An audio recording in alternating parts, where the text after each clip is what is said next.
Hey everybody, it's Josh at Walnut Ridge. Today I just had some tips to go over on refrigerator in your unit, and more specifically when you have a residential style. So this particular fridge be just like one you get at home.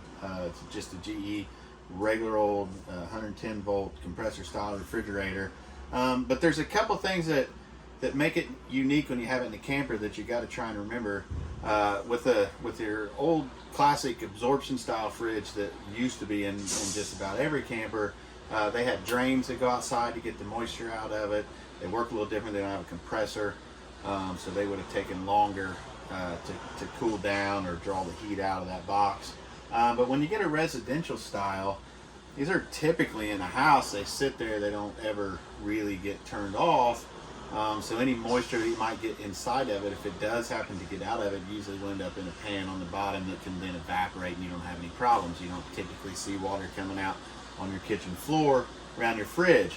But in a camper, it makes it a little different, because if you're not full-time and where you have this thing running all the time, there's a lot of people that might go for a couple weeks and then you go home, you turn this thing off, and what happens is you build up moisture from the refrigerator being cool and then rapidly heating up, and you're going to get some condensation, and then that moisture really doesn't have anywhere to go. And especially if you have one like the French door style where your freezer is a drawer on the bottom and then your fridge is on top, what'll happen is this thing will be running to get cool, and it'll develop some moisture. That moisture has nowhere to go outside the box other than down. And then actually you can see it on this one right now. I'll get my arm out of the way. I've got some moisture that has made its way right here on top of the freezer door. Well, another thing that ends up happening is that'll get on this seal right here. And so you can see like this one's dragged some debris in it as well. But then when you turn the freezer back on, this seal actually has all that moisture on it, and that moisture is going to freeze in there. And then when we go to close it, and actually there's a lot of moisture right there on top of this too. When we go to close this, then the seal is not sealing tight. You can see right now there's a gap across it where, I don't know if you can see it in the video, but you can see the framing behind the seal to where this isn't actually pulling in tight and sucking in and closing off that air.